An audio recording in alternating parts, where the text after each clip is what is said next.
What's going on, folks? Reporting live from my messy room. Today, I want to talk about a few things that I was talking with a friend recently with mine.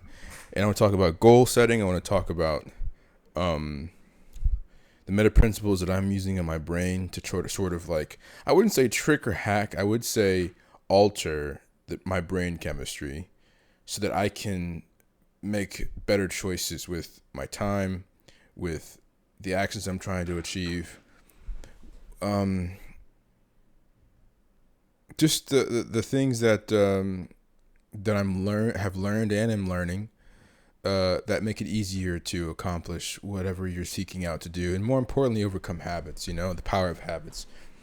And identity. So starting out, one of the things that I learned is that identity, your habits are your identity. And I don't mean that who you are is what you're doing as much as the progress of where you're sitting, where you are in the stream of time in your life is deliberately impacted by your in and out day to day. You're not making progress on something that feels that you're just thinking about constantly. That's not true. You are making progress on it, but there's a fine line as to how much further you're getting to. At some point, you've thought about it as much as you can, and there's no more thinking that you can do. At some point, you have to get out of that and step into it. Otherwise, you're going to build negative energy, which is anxiety. And I used to hear these people talk about something called frequencies a lot. People talk about high frequency people and it sounds a bit like horse crap to me, to be honest with you.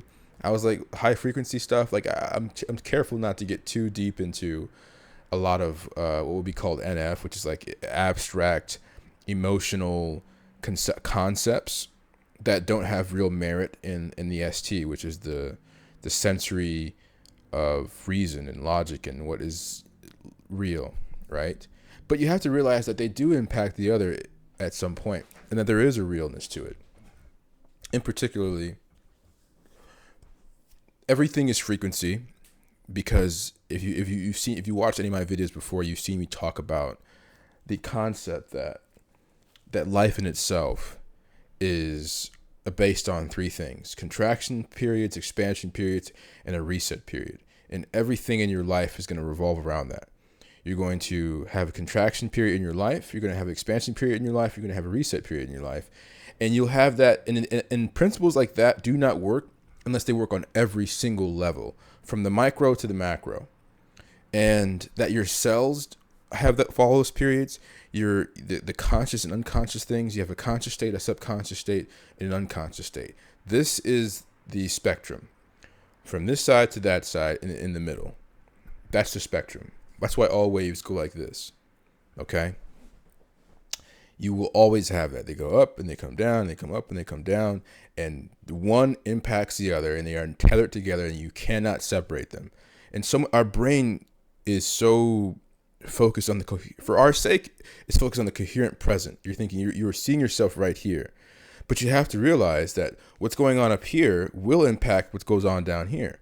So, and then what goes on down here can impact up here.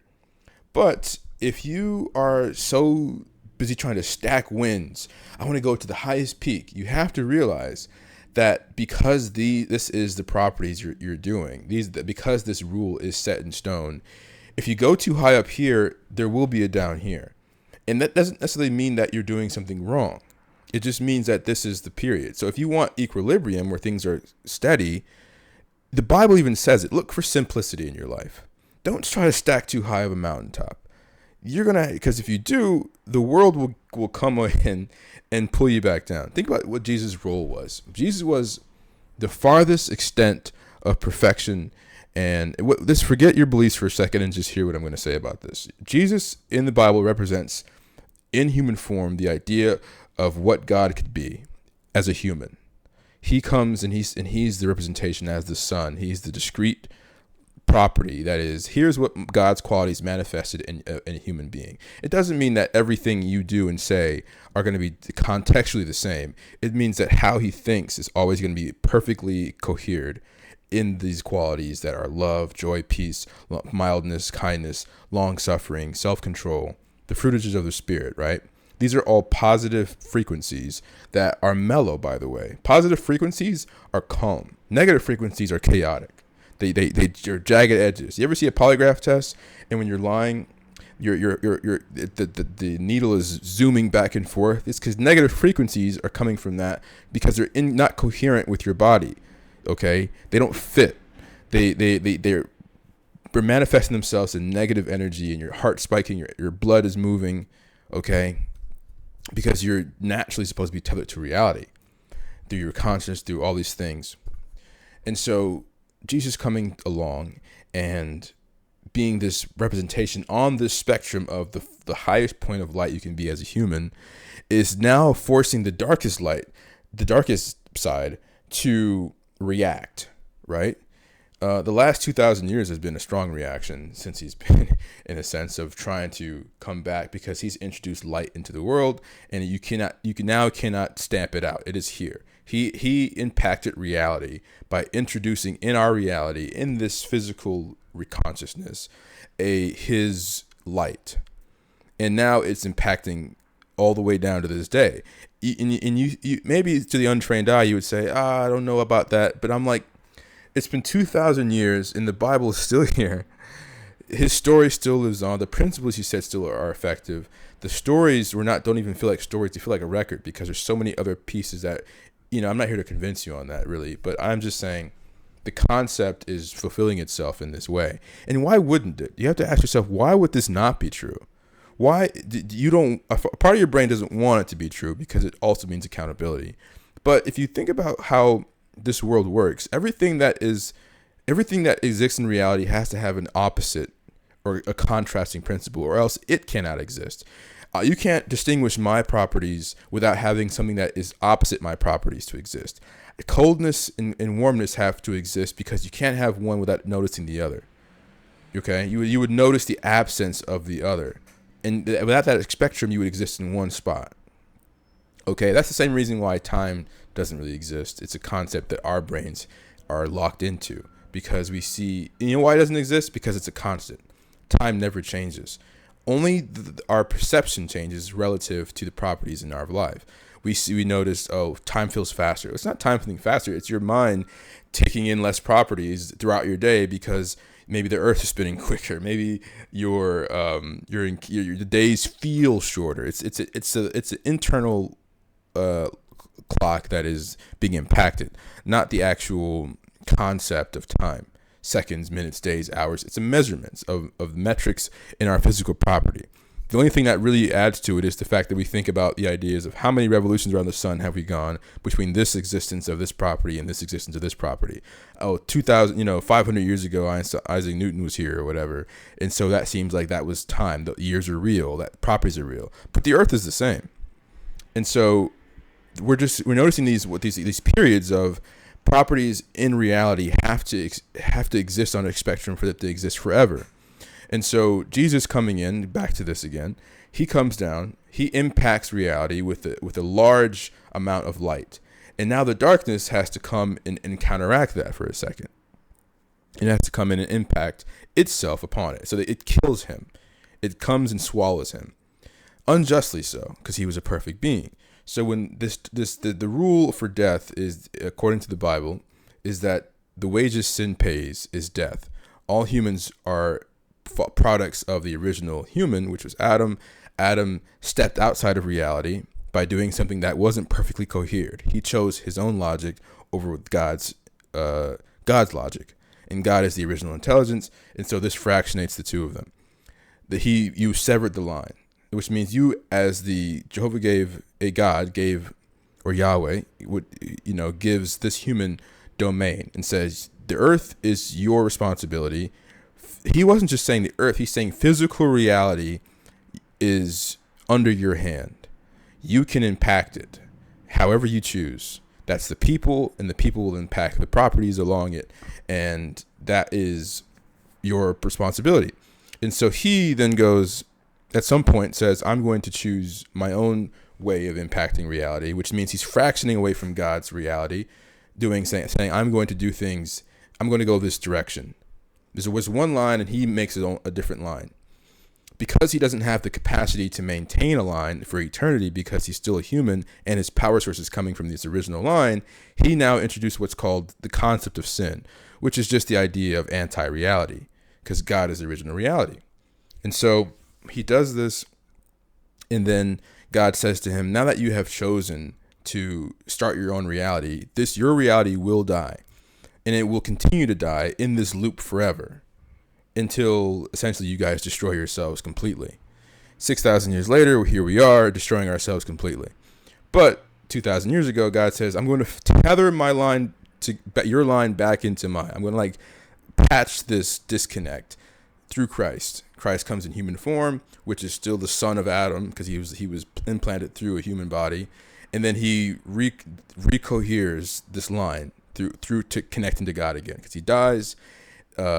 Technically, death is beaten in that moment because the logical sequence, the actual analytical process is that death can only take those who are sin, so to speak. It's like, think of it like a judgment. Like you can go to jail because you've committed a crime. In this case, he didn't commit a crime, so going to jail was unlawful, which means it breaks the justice system. AKA, that's how that happens. So Jesus now goes back to heaven, and he goes, okay, not only have I gone, him going back to heaven also is a retethering of this connection. He's coming back to God with the sacrifice, with this legality of saying, hey, I've come down, I've basically taken the rope at the bottom of the ocean and brought it back to the surface and tied it back to you. And this is the idea of the loop of recursion fulfilling itself. This is the reset period.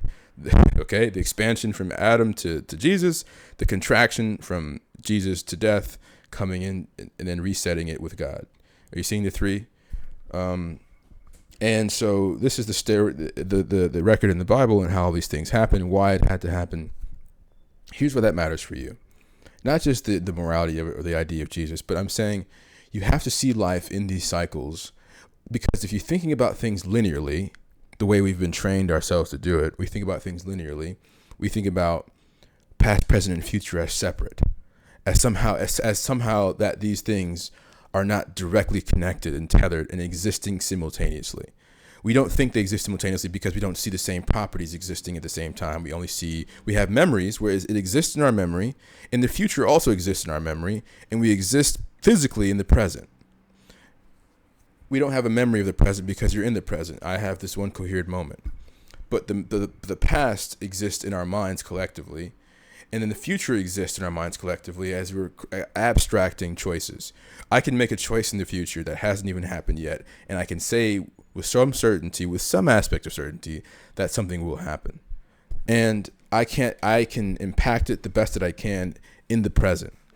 That is the power I have. I have the power of the present, but I don't have the power of the past or the future. So then why do you give the power in the future so much so much power? You think about who you were yesterday and you think that is forcing you to be who you are today. And that's not true. You can do whatever you want in this moment. I have 24 hours and I can impact them however I want. If I went out today and committed a crime, or I went out today and did a good thing, or if I, let's say I got married today, or I got impregnated my wife, or whatever, that is an impact on the future. And if you think about if you follow the string, the child is born, it grows up, it impacts the world. That's impacting reality. If I go out today and I build a house, that impacted reality. If I go out tomorrow and buy a company, that's going to impact reality. So you have an enormous amount of power, and it all lies in your decision making, which is also why God says, rely on me for your decision making, because you will impact things, and you don't have the faculties to see the entire bird's eye view of all the things you're impacting. You can only see right here. You can't see how, think about, if you look at the Bible, man, I said outside of the idea of morality, because I know a lot of people have their ifs and ands about reality and about the Bible and about morality. But if you look at it for what it is, you can see what God is saying. You can see Abraham, which is, by the way, he is the start of God's people, so and also not God's people. You can see he has his first son Ishmael through the wife through the midwife of of Sarah. She's like a servant for Sarah. She's Egyptian. Sarah is told by Abraham that God came to Abraham and through his angels and says, hey, you're going to have a son. And so Sarah is like trying to follow along with this choice, but she makes a mistake. In good intention, she thinks, I'm going to help my husband fulfill his duty of having a child outside. And this took a lot of courage on Sarah's part. She goes, this is my husband. Who wants to see their husband with someone else, right? But she makes all these choices and says, well, I'm trying to fulfill his will. God never said that it would come from someone else or whatever. He just says it's going to happen. But she's thinking with logic, human brain, of like, well, I'm older. I'm 90 years old. I'm barren. I've been barren my whole life. How can I have a kid? Her logical sequence says, let's have it through this option that seems like the viable choice. She gives Hagar to Abraham. Abraham has a child with her. That child's name is Ishmael. God says to her, hey, the choice is not going to be through, my people will not be through this son that you just had. I will respect this choice you made, but this is not going to end well, technically. Ishmael is not a good guy. Kind of has a bit of psychopathic tendencies, you could say, just from my review of him and psychology looking at it. He finally does have a son with Sarah, which is Isaac, which is where the line of Jesus, which is where the Israelites come from, aka Jacob, which is the son of Isaac. And the whole story begins. But Ishmael, what happens to him? He goes off. His bloodline is what the Arab blood comes from. Half Egyptian, half Israeli, which is, what creates the Arab bloodline, which also, by the way, trickles on down to Islamic religion. And if you look at today what's going on with Israel and Palestine, there's still a tension between these original sons, right? Do you think Abraham or Sarah knew that 4,000 years later, there would be still a conflict between these two? God told him, hey, there's going to be a pushing between these two. And it started in Egypt after, now a little small history lesson, Jacob, the son of Isaac, the son of Abraham, has 12 kids. One of them is sold into slavery because the brothers were upset that this son was the favorite of Jacob. It's just the way it was. God is giving him dreams about, hey, you're going to become very powerful, essentially. And all your brothers are going to bow to you. He didn't know what they meant, but he just kept having these dreams. Later, those very dreams impacted their brothers to say, you're already our dad's favorite. Now you're saying we're going to bow to you. We hate you. They were going to kill him. One of them, Judah, stands up and says, don't kill him. Let's just sell him. They knew that they were going to direct their negative energy towards their son in some capacity. They go, let's just redirect this negative energy let's get a monetary gain out of this, and we still accomplish our goal of getting rid of him. So they sell him into slavery, into Egypt. And then Joseph's there in Egypt for a number of years, over a decade and some change. Jacob thinks he's dead. They are in Israel. There comes a famine a number of years later. Joseph in Egypt rises to power because God's blessing him. He essentially goes there. He becomes a servant. He's following the God's principles of like, do things the right way, be honest, don't betray your master. The person he's serving's wife tries to get him to have infidelity with Joseph. He denies her. She gets upset, frames him, has him sent to prison. He's in prison for like a decade. And you would think like, man, that's kind of messed up. In prison, he's learning all these habits he gets favor with the prisoners. He becomes really good he's overseeing the jail. He's like, in command. He's learning how to ration things in the prison due to his position. And he's learning that process. He then, one day there's these two cupbearers. There's a cupbearer and another guy who are down there who are underneath Pharaoh, who were working with Pharaoh, but put in prison for one reason or the other. Pharaoh's having dreams. I'm skipping ahead a little bit. Pharaoh's having dreams. One of these guys who were in prison goes back to Pharaoh. Joseph, I should mention this point. These cupbearer guys were having dreams. Joseph asked God for interpretation of these dreams. He fulfills that interpretation. Those guys know that now this guy can interpret dreams. One of them goes back to Pharaoh after being released, and then Pharaoh's having dreams. He's looking for interpretations of them. The cupbearer tells him, hey, there's a guy in prison who can interpret dreams. He calls him out. He says, hey, I'm having these dreams. Can you interpret them? Joseph says, he gives glory to God. He goes, God can interpret them. I can do nothing. Let me ask God. He does so. He interprets them correctly. Pharaoh says, I'm giving you power because you obviously have power with your God. I've seen it with my eyes. He makes him second in command of all of Egypt. A few years later, there's a famine, which is a part of the dream he interpreted, by the way. There's a famine throughout the land, a bad one. The Israelites, a.k.a. Joseph and his boys and his family, and like all his men with him, which is a lot, like his servants, other stuff, they were rich for a while. They're experiencing this famine. They go, we need to go down to Egypt to secure our lives because we have no food. Joseph was there in Egypt already preparing for this famine that he interpreted through the dreams by God, aka through Pharaoh's dreams. In power. His family comes down and says they didn't recognize Joseph. Joseph's like, recognizes them. And he's like, oh my God. I'll skip some of the story. I recommend looking into it. But they reckon that he plays with them a little bit to like see where their heart was at, if they've truly grown as people. He sees they have. He reveals himself and he goes, I see now what my dreams I had when I was 17 and I'm like 30 something now. And I realized that this was God's plan all along. They were bowing to him as the second in command of Egypt. And he's like, wow, this is being fulfilled. I was put here by God, so to speak, to save all of you and the rest of everybody else. And you would think, how could Joseph have known in jail throughout all this process that this would be the result?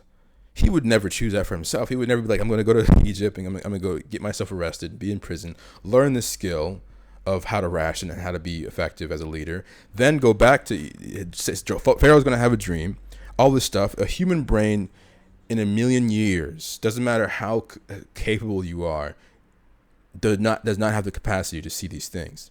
There are too many things. God is the great timekeeper, so he sees past, present, and future simultaneously, because even with free will, your choices are known. You have the free will is the capacity to choose one way or the other. Just because someone knows which choice you will make doesn't mean he's making the choice for you. That's why people have the trouble with arguing determinism versus free will. And I'm saying there's two sides of the same coin. God can see all these pieces because he's God. He also is the reality. He controls reality. He can say all these aspects of which will happen without him having to directly impact them. He just maintain the straight line. The moral of the story that I'm seeing in this, letting God make your choices for you, letting him guide you, because I wouldn't have made that choice. And here I mentioned the Sarah and Ishmael's thing because and how them leading to Egypt impacts this, right? So now they come down to Egypt, they live there. Joseph's family is there. Abraham was told that for 400 years there would be a pushing between Ishmael and between his son, Isaac, which are both his sons.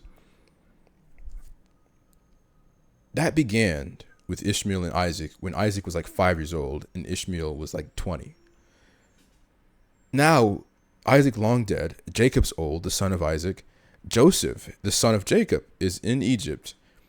And by the way, the Egyptian mother, Hagar, is Egyptian, fill in the blank, Ishmael being the son of that. So he's half Egyptian, half Israeli.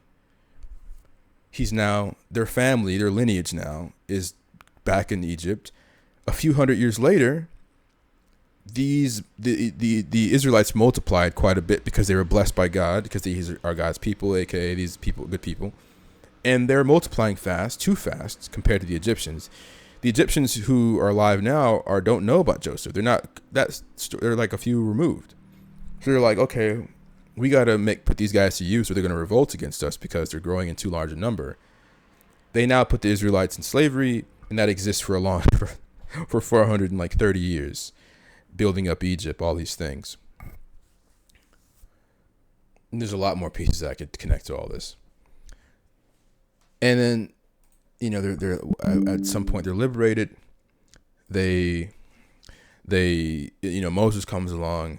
Moses, when he's 40, realizes that he's the son of the Israelites because he was adopted during the time when the Pharaoh before him was trying to stop his. He has a dream, and he's told that there's supposed to be a prophetic son that is born that's going to overthrow his kingdom. He goes out and sends out everyone to kill all the children of the Israelites that were firstborns. In his attempt to do this, the mother of Moses sends the boy out on the water, essentially using her trust in God to lead the boy to safety. That's the amount of trust you'd have to have. And it works because God leads the boy into the arms of the daughter of Pharaoh, and he is raised in the palace as a very powerful hand, essentially like the daughter of Pharaoh, like very royalty. And then when he's 40 years old, he is ignited with the understanding that he is, the son of the Israelites. He sees them being treated unfairly. He goes off into the wilderness to herd sheep. And after he kills a guy, he sees him. So he can't take it that he's seeing his people dejected and being submitted to slavery. He also knows in that moment he's going to liberate them, but he tries to take things into his own hands. He kills this one guy that was beating an Egyptian pretty badly. Being an Israelite pretty badly. He realizes his mistake. Pharaoh's going to kill him. He flees. He goes into Midian or whatever, and is herding sheep for 40 years, which sheep are like humans, by the way, which is why they always refer to people as sheep or lamb, the Lamb of God, all these things. There are a lot of qualities between humans and sheep, personality-wise, that make us similar, which is why you always see like the shepherds, and that analogy is made a lot. David was a shepherd. Jesus tells his disciples to feed my sheep. Like the sheep analogy is a common one with humans because of the direct parallels. Moses herding sheep for 40 years, didn't know that he'd be told by God to come back when he's like 80 to lead the Israelites out of Egypt. And he's shepherding these people like sheep for 40 years in the wilderness before going to the promised land. Are you seeing the parallels? Are you seeing the connections between these three things? Are you seeing the entire point I'm trying to say here? We try to fight reality with our own thinking, and we don't have the capacity or the ability to do that. God is saying, stop fighting it. He's like, trust me, I will lead you, because you can't. And humans constantly fight that. Even if you didn't believe in God, but you followed the principles, you would result from positive things. Similarly, if you follow them to the T with understanding of why, the why matters. And if you integrate that why, and you don't fight reality and try to do things your way, try to have only success and never have the down, you're going to make it, the reality is not going to shift for you. It's just going to make it so that you will experience the downs again. It will come back to you in one way or the other. The downs are not bad. Your reaction to them are bad. The downs are not bad. Your reaction to it is bad. The knowledge of good and bad is about how you handle it. When bad things happen, your happiness is not dependent on the circumstances. It's dependent on, can you reconcile this with the understanding that all things are natural? Can you remove your ego and say, I don't deserve to have everything good happen to me? And then when something bad happens, I can appreciate whatever good I do have. Let's say I go out and get hit by a car tomorrow and I'm in a wheelchair. That may impact that would impact my life drastically. Does it have to impact my happiness? You would say, Mal, it would be difficult. Yeah, the transition's difficult. I can acknowledge that. But it doesn't dictate my present. And it certainly doesn't dictate my future. It'll dictate maybe how, right? It'll dictate aspects of which way and how I'm going to deal with things. But it does not control my inner world. My inner world is what controls the happiness. Do I have the capacity to say, I will appreciate whatever I have, whenever I have it, no matter what, even if it seems like I have nothing. But I always have something because I'm alive. My life is something. I can find value in that and extract that and maintain it and say that no matter if I have $1 million or no money, if I can have $1 million and be miserable, I can have no money and be miserable, or I can be happy in either one. And because of that fluidity, the two are not attached. That's a rule. And if you guys can download that information into your hearts, you will no longer feel afraid of reality. And that fear will not cause you to make choices that are not in line, to do things like, oh, let me impact reality by using my own logic out of fear that I'll do this and have this, because you don't even realize how much you're impacting things. You have no idea that 400 years from now, that 4,000 years from now, something is impacted by a small, seemingly small decision you made in your fear. Don't be afraid. Put your trust in something bigger than yourself. I have chosen God, I've chosen the Bible, because I see the weight of it all. I see him as a real person, because I think these too many pieces here that are not connected. And you think like, oh, they're just random, they're coincidences. And maybe my brain is logically saying, oh, there's no coincidences because I can connect the thing all together. But the story is there. I didn't write the story. Someone else didn't. There's, a lot of these writers coming together having the same message. At some point, the patterns are real. And at some point, the what's real become the patterns. And the two are not separate. And you keep trying, your brain keeps wanting to separate these things. Your brain wants to say that all these are different or all these are all the same. And the thing is, they're both different and the same. And you have to be okay with the contradictions of these things. When you accept the contradictions, there are no longer contradictions. And there still are. And that's the contradiction. Anyway, I'm done. Have a good Monday. Today's 27th of October, 2025. And I'm going to try to do these every day. Maybe I'll take Sundays off, but I'll do these mostly every day, and we'll see. Thanks for watching.